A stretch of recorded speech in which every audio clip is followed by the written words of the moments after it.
Good morning students. હવે આપણે taxation November December paper સોલ્યુશનમાં પાર્ટ 2 આવ્યા છે. પાર્ટ 1માં આપણે શોર્ટ દાખલા જોયા હતા. હવે પાર્ટ 2માં બીજો પ્રશ્ન છે R&D ભાગીદારીમાં દુકાન ચલાવે છે, જેમાં એમ અને બી બે વિભાગો છે, બરાબર છે. તો આ બીજો દાખલો છે જે ખાતાવાર હિસાબોમાં પૂછાયો છે. હવે આ દાખલો ઓલરેડી આપણે થઈ ગયો છે. જે તમને યાદ હોય, ખાતાવાર હિસાબોનું જે આપણે ચેપ્ટર સ્ટાર્ટ કર્યું હતું એમાં ઓલરેડી મેં આ દાખલો ગણાવેલો જ છે. એટલે ખાતાવાર હિસાબોનો R&D જે દાખલો છે, આ ચેપ્ટર જે રેગ્યુલર છે એમાં ભાગ 4માં આ વિડીયોમાં તમે જોઈશો તો આ દાખલો જ ગણાવેલો છે. આ દાખલો ઓલરેડી આપનો થઈ ગયો છે, બરાબર છે. પ્લેલિસ્ટમાં ચેક કરજો, તેમાં મળી જશે ખાતાવાર હિસાબોની પ્લેલિસ્ટ. એમાં ચોથા ભાગમાં તમને આ દાખલો મળી જશે. એટલે એ માટે તમે જોઈ લેજો, એટલે દાખલો આપણે એ પ્રમાણે કવર થઈ જશે. હવે ત્યાર પછી એના 8માં બીજો જે દાખલો પૂછાયો તે આજે આપણે સોલ્વ કરવાના છે. તો જે R&D વાળો દાખલો છે પ્રશ્ન 2, એના 8માં રોકાણોનો દાખલો પૂછાયો છે. અને બીજો એક આઈડિયા આપી દો, પરીક્ષાની પેપર પેટર્ન મોસ્ટ ઓફ એવી છે કે ખાતાવાર હિસાબોના 8માં રોકાણોના હિસાબો પૂછાય છે, પણ આ ફિક્સ નથી, બદલી પણ શકે છે. પણ એક આ પેટર્ન ચાલતી હોય છે, ખાતાવાર હિસાબો એના 8માં રોકાણના હિસાબો, પણ એ ફિક્સ નથી, એ પણ યાદ રાખજો, બરાબર છે. બદલાઈ શકે છે. તો આજે આપણે જોઈશું આ રોકાણોના હિસાબો જે 8માં પૂછાયો છે. રોશની પાસે જે રોકાણો છે તે, બરાબર છે. ખાતાવાર હિસાબો એ ભાગ 4માં સમજાવેલો છે. આ દાખલો સમજાવેલો છે, ભાગ 4 જોઈ લેજો, એમાં ખબર પડી જશે. હવે આજે આપણે સ્ટાર્ટ કરીએ આમાં રોશની જે રોકાણના હિસાબો દાખલો પૂછાયો છે તે. તો જોઈએ દાખલામાં, રોશની પાસે તારીખ 1/4/2018 રોજ 6% સરકારી જામીનગીરી હતી, જેની મૂડી કિંમત 78,000 અને દાસની કિંમત 80,000 છે. 1/4/2018 રોજ એની પાસે છે 6% જામીનગીરી. મૂડી કિંમત આપેલી છે. મૂડી કિંમત એટલે કે પડતર કિંમત કહેવાશે. મૂડી કિંમત એટલે પડતર કિંમત આપણે પહેલો વિડીયો જોયો જ છે, બરાબર. એમાં શોર્ટ દાખલા કરાવેલ, એમાં પણ સવાલમાં પૂછેલું હતું મૂડી કિંમત, એટલે આપણે ગણતરી કરીને જે છેલ્લે પડતર કિંમત મળે તે જ કહેવાશે. અને દાસની કિંમત આપી છે 80,000. વ્યાજ મળે છે 30 અને 31/12. અને ખરીદ વેચાણમાં દલાલી કેટલા ટકા છે? 2% દલાલી છે ખરીદ વેચાણમાં. દલાલીમાં પહેલા વિડીયોમાં સમજાવેલું છે, દલાલી જોઈ લેવાની ખાસ, કોના પર છે, દાસની કિંમત કે ખરીદ વેચાણમાં.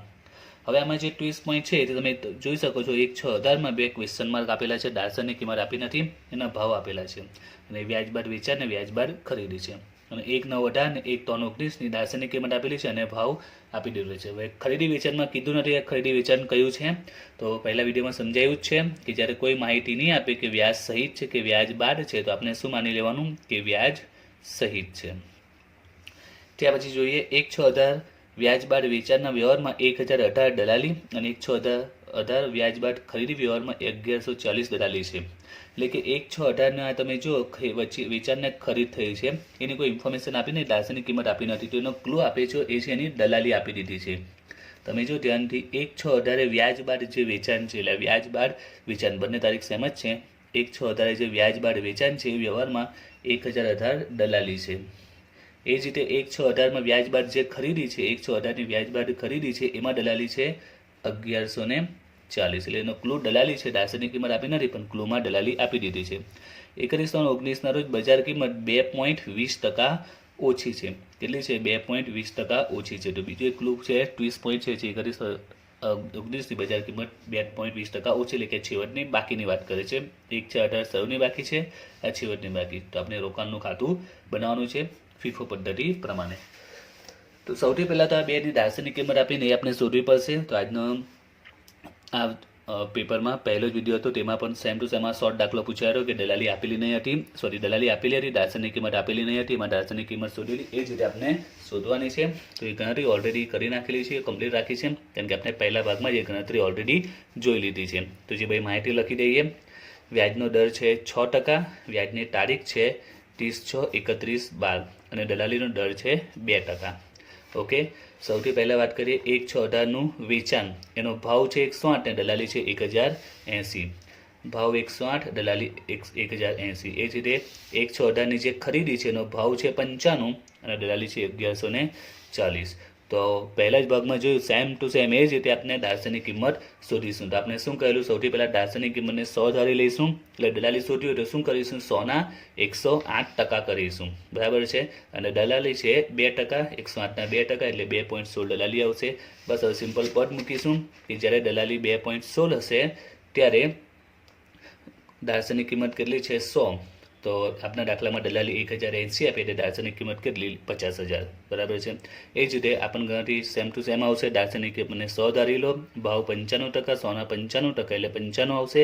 2% દલાલી છે એટલે દલાલી આવું 1.9, દલાલી 1.9 હોય ત્યારે દાર્શનિક કિંમત 100 છે, દલાલી 1.9 ત્યારે દાર્શનિક કિંમત 100 તો 1140 દલાલી હોય ત્યારે દાર્શનિક કિંમત કેટલી તો આવી 60,000 બરાબર। પહેલા ભાગમાં જે શોર્ટ દાખલો પૂછેલો તે સેમ ટુ સેમ આ દાખલામાં આવી ગયો છે। તો બંનેની દાર્શનિક કિંમત મળી ગઈ। હવે આપણે ગણતરી સ્ટાર્ટ કરીએ પહેલાં આપણે બધી શું કરીશું, વ્યાજ સહિત વ્યાજ બાદની ગણતરી કરીશું। વિદ્યાર્થીઓ આ દાખલામાં ઓલમોસ્ટ ગણતરી મેં કમ્પ્લીટ રાખી છે, કારણ કે સ્ટેપ બાય સ્ટેપ જો હું દાખલો સમજાવીશ તો વિડીયો ઘણો લોંગ બનશે અને તમારી પાસે પછી એટલો ટાઈમ હશે નહીં અત્યારે એક જ દિવસે પ્રેક્ટિસ માટે, એટલે આપણે મેન પોઈન્ટને સમજીશું, એની ગણતરી બતાવીશ ને એમ પણ રેગ્યુલર ચેપ્ટરમાં બધો વિડીયોમાં લાઇન્સર સ્ટેપ મેં સમજાવેલા છે બરાબર છે। જો ભૂલી ગયા હોય તો ચેપ્ટરમાં વિડીયો જોઈ લેજો, રોકાણના હિસાબો પ્લેલિસ્ટમાં મળી જશે, તમે ત્યાં રિવાઇઝ કરી લેજો, જે દાખલાના સ્ટેપ છે તે ત્યાં ડિટેલ વન બાય વન સમજાવેલા છે। તો હવે આપણે ગણતરી કરવાની છે તે વ્યાજ સહિત કે વ્યાજ બાદની આપણે જે ગણતરી કરીએ છીએ તે, તો એ ગણતરી સમજાવી દઉં છું। એ ગણતરી પણ ઓલરેડી કમ્પ્લીટ જ રાખી છે, કારણ કે એમાં કોઈ ખાસ ટ્વિસ્ટ પોઈન્ટ આવતા નથી, જે નોર્મલી આપણે ગણતરી કરીએ આ ગણતરી નોર્મલ આવડવી જ જોઈએ રોકાણના હિસાબો માટે। તો જો સૌથી પહેલાં 1/6/18ની ખરીદી વ્યાજ બાદ વેચાણ છે, તો આપણે બે ભાગ પાડીશ, શહીદ અને બાદ 1/6/18નું વેચાણ। તો 1/6/18ની આપણે દાર્શનિક કિંમત મળી ગઈ છે 50,000, અહીંયા 60,000। તો સિમ્પલ ગણતરી છે, 50,000ના 108% એટલે 54,000, એમાં દલાલી વેચાણ છે, વેચાણમાં દલાલી શું થાય માઇનસ થાય, એટલે 54,000ના 2% દલાલીનો દર છે 1,080, એ માઇનસ કરી જે આવશે તે શું લખીશું વેચાણની ઉપજ। અને ત્યાર પછી વ્યાજ ગણવાનું છે, તો 50,000ના વ્યાજનો દર છે 6%। કેટલા મહિનાનું વ્યાજ છે તો 1/6/18 વેચાણ થયું છે, 1/6/18 પહેલાં કઈ તારીખ આવશે 1/6/18 પહેલાં કઈ તારીખ આવશે 1/6 પહેલાં આવશે 31/12, એટલે પહેલો મહિનો, બીજો, ત્રીજો, ચોથો અને પાંચમો, 5 મહિનાનું વ્યાજ ગણાશે એટલે 1250।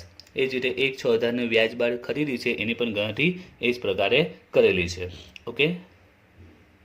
તો એ જ પ્રકારે 1/9/18 ને 1/3/19ની જે ખરીદી છે વ્યાજ સહિત અને વેચાણ છે વ્યાજ સહિત એની પણ ઓલરેડી ગણતરી કરેલી છે, અને ગણતરી સિમ્પલ જ છે, આપણે બધાને આવડે જ છે, રેગ્યુલર વિડીયોમાં આપણે પ્રેક્ટિસ ખાસી કરી દીધી છે ઓકે।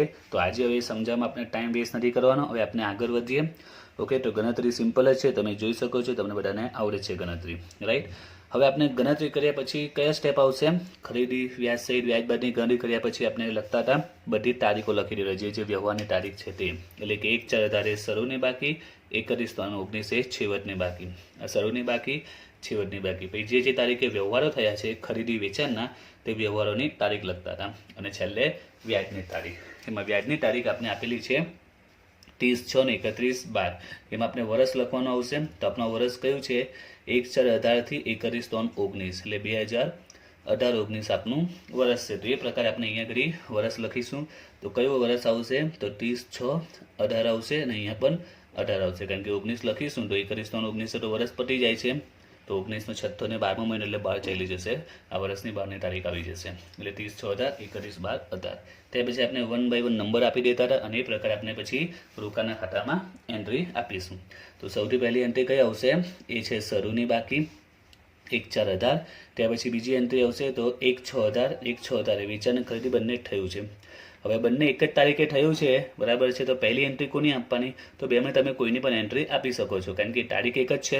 હવે આપણે થોડી ખબર કયું સવારે કયું પછી થયું હશે, કયું પહેલાં ને કયું પછી થયું હશે વેચાણ ને ખરીદીમાંથી, તો આમાં આપણે કોઈ પણ આપી શકીએ છીએ। આપણે માની લઈએ કે પહેલાં વેચાણની એન્ટ્રી આપી છે, વેચાણની રકમમાં પહેલાં એન્ટ્રી આપેલી છે રકમમાં, એમ માને કે પહેલાં વેચાણ થયું હશે પછી ખરીદી થયું હશે, આપણે એમ માની લઈએ બરાબર છે।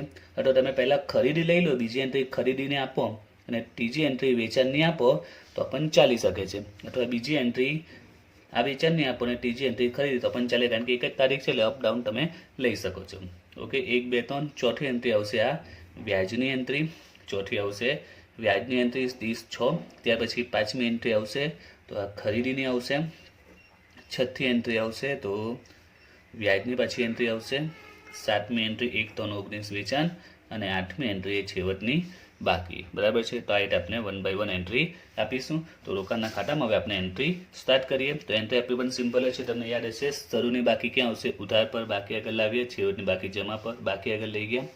ખરીદી વેચાણમાં બી ખબર જ છે, ખરીદી કરીએ તે ક્યાં આવશે ઉધાર પર બેંક ખાતે, અને વેચાણ કરીએ તે ક્યાં આવશે જમા પર બેંક ખાતે।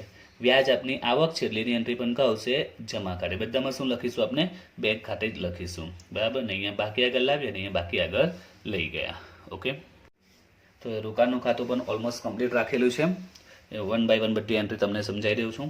તો 6% સરકારી જામીનગીનું આપણે રોકાણનું ખાતું બનાવવાનું છે. તો આપણે 1 બાય 1 એન્ટ્રી જોઈએ. તો સૌથી પહેલી એન્ટ્રી કઈ છે આપની 1/4/18ની શરૂની બાકી, બરાબર છે. તો ઉધાર પર બાકી આગળ લાવ્યા 1/4/18 બાકી આગળ લાવીએ તો શરૂની બાકી કેટલી આપેલી છે? તો એ છે દાળસરની કિંમત 80,000 અને એની પડતર કે મૂડી કિંમત છે 78,000. ઓકે, 80,000 પડતર કે મૂડી કિંમત 78,000. હવે તમને યાદ હોવું જોઈએ ચેપ્ટરમાં સમજાવેલું કે શરૂની બાકી અને છેવટની બાકી સાથે શું સંકળાયેલું હોય? ચઢેલ વ્યાજ આવતું જ હોય છે. એટલે તમારે એન્ટ્રી આપી જ દેવાની, ચઢેલ વ્યાજ એ જ તારીખે ચઢેલ વ્યાજ. હવે ચઢેલ વ્યાજ કઈ રીતે ગણવાનું? તો સૌથી પહેલાં વ્યાજ હંમેશા કોના પર ગણાય? દાળસરની કિંમત. દાળસરની કિંમત 80,000 છે, વ્યાજનો દર 6% છે. કેટલા મહિનાનું આવે? તો એના માટે પણ એ જ રૂલ્સ છે. તમારી વ્યાજની તારીખ કઈ છે? તો વ્યાજની તારીખ છે 30/6 અને 31/12. તો આ જે શરૂની તારીખ છે એને આપણે જે રીતે વ્યાજની ગણતરી કરીએ તે રીતે જ એને આપણે વ્યાજની તારીખ સાથે સરખાવીશું, બરાબર છે. તો 1/4 પહેલાં કઈ તારીખ આવશે? 1/4 પહેલાં કઈ આવશે? તો 12 આવશે, 31/12. એટલે કેટલા મહિનાનો ગેપ છે? પહેલો મહિનો, બીજો મહિનો અને ત્રીજો મહિનો. એટલે 3 મહિનાનું આપણે ચઢેલ વ્યાજ ગણીશું, બરાબર છે.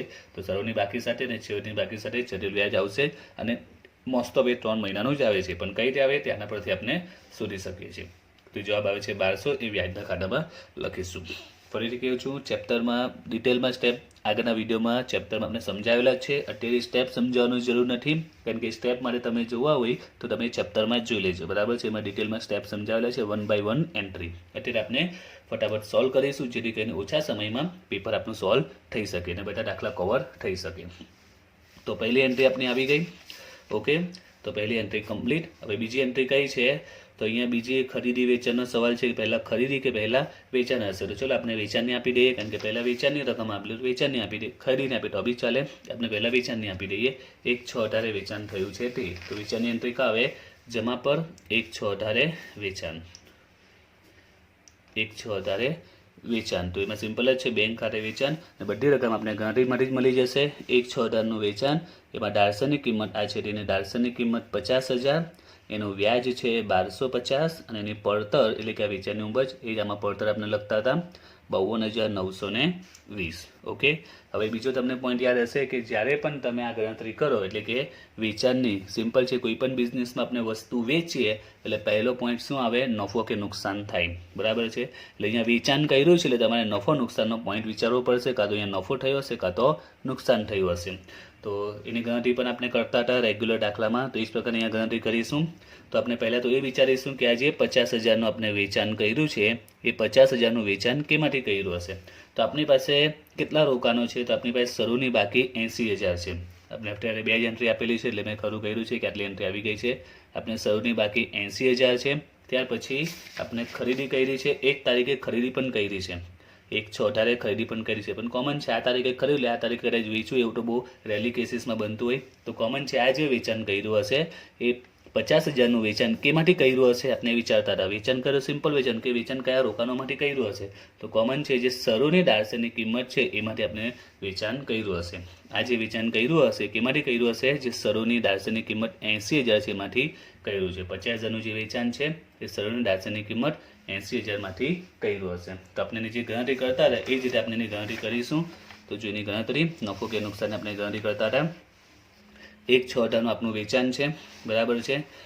50,000 આપણે વેચ્યું છે કયા ભાવમાં? 52,920માં વેચ્યું છે. 50,000નું કયા ભાવમાં? 52,920માં વેચ્યું છે. ઓકે, હવે આપણો નફો નુકસાન કરવાનો છે. તો પહેલાં તો એ વિચારવાનું કે આ 50,000નું વેચાણ કેમાંથી થયું છે?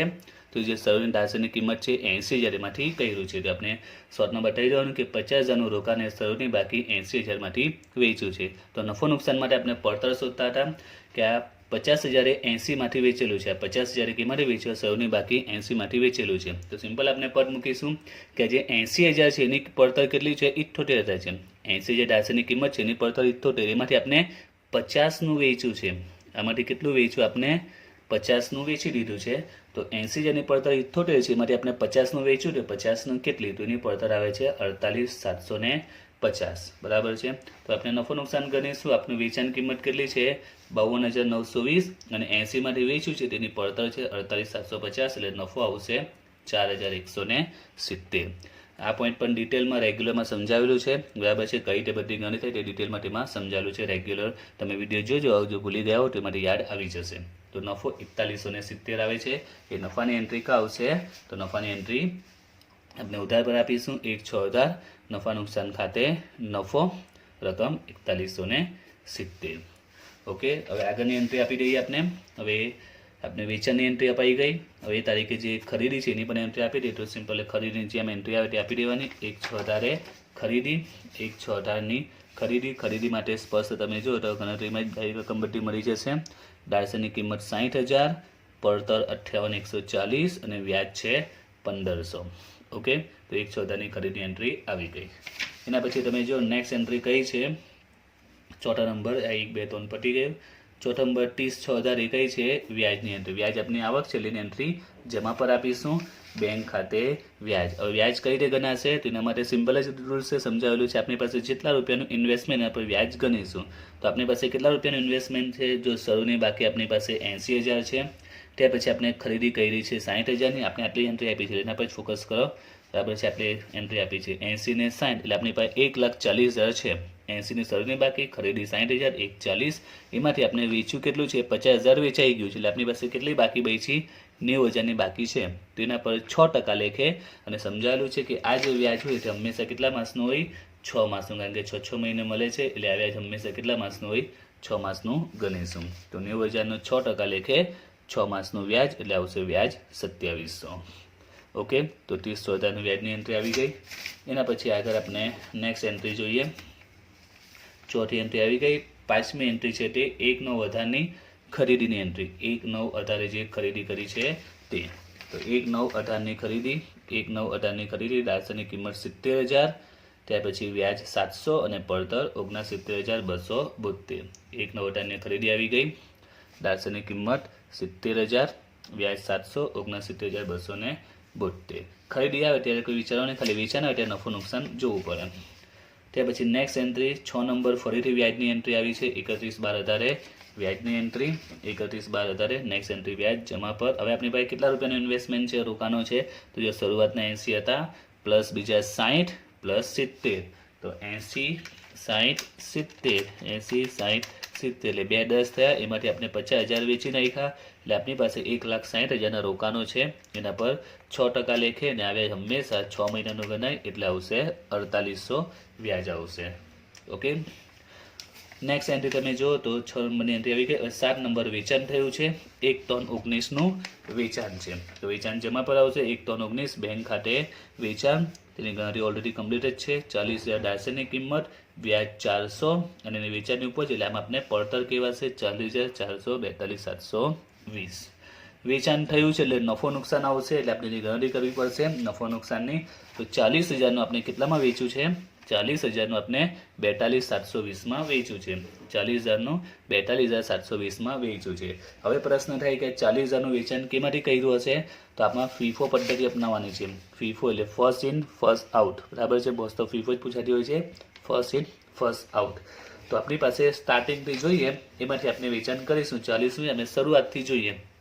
શરૂની બાકી કેટલી છે, 80,000, એમાંથી આપણે 50,000 તો વેચી દીધું છે પહેલેથી જ. એટલે શરૂની બાકીમાં કેટલા રૂપિયા બેલેન્સ છે અત્યારે, 30,000 રૂપિયા બેલેન્સ કહેવાય. શરૂની બાકીમાં 80, એમાંથી 50 તો વેચાઈ ગયું છે, એટલે એમાં 30,000 બેલેન્સ છે. હવે આપણે કેટલું વેચાણ કર્યું, 40,000, તેમાંથી 30 અહીંયાથી લઈ લઈશું. હવે હજુ કેટલું જોઈએ, 10,000, તો અમે તમે લાઈન સર જો, હવે 60,000 છે, તો આમાંથી આપણે બાકીના 10,000 લઈશું. બરાબર છે. ફરીથી જો 40,000નું વેચાણ થયું છે, તો 80માંથી 50 તો આપણે વેચી લીધા છે, એટલે 30,000 એમાં જો બેલેન્સ બતાવે છે, તો 30,000 આમાંથી લઈ લઈશું. અને 40 વેચાય છે, તો 10,000 બીજા આમાંથી લઈશું. બરાબર છે. તો આપણે શોર્ટમાં લખી દઈશું અહીંયા કે 40,000નું રોકાણ એ શરૂની બાકી જે 80,000 છે એમાંથી 30,000 લઈશું, અને બાકીના જે 10,000 છે એમાંથી લઈશું. 1/6/1800ની જે ખરીદી 60,000 છે એમાંથી લઈશું. સિમ્પલ પદ આવશે કે 80,000ની વેલ્યુ 78,000 છે, 30,000ની કેટલી અને એ જ પ્રમાણે 60,000ની વેલ્યુ 58,140 છે તો 10,000ની કેટલી, એટલે બંનેની આપણે પડતર મળી જશે. ટોટલ કરીશું એટલે કુલ પડતર 38,940, જેને આપણે વેચ્યું છે 42,720માં. તો વેચાણ કિંમત 42,720, પડતર 38,940. તો અહીંયા નફો આવશે આપણો જવાબ પ્લસમાં આવે તો નફો, માઇનસમાં આવે તો ખોટ. નફાની એન્ટ્રી કા આવશે, નફાની એન્ટ્રી ઉધાર બાજુ આપીશું. નફા નુકસાન ખાતે નફો 3780. ઓકે, તો બધી નોર્મલ એન્ટ્રી હતી એટલે એન્ટ્રી નોર્મલ આપી દીધી છે. એમાં કોઈ ટ્વિસ્ટ પોઈન્ટ હતા નહીં. જે ટ્વિસ્ટ પોઈન્ટ હતા એ દલાલીમાં કહી શકાય, એ પણ આજના પહેલા જ વિડીયોમાં આવી ગઈ છે, પહેલા ભાગમાં ગણતરી આવી ગઈ છે, રાઈટ. હવે આમાં જે એકચ્યુઅલી પોઈન્ટ ટ્વિસ્ટ પોઈન્ટ આવે છે તે હવે આવશે. આપણે ખાતા બંધ કરીશું તે. તો સૌથી પહેલાં આપણે દાર્શનિક કિંમતનું ખાતું બંધ કરીશું.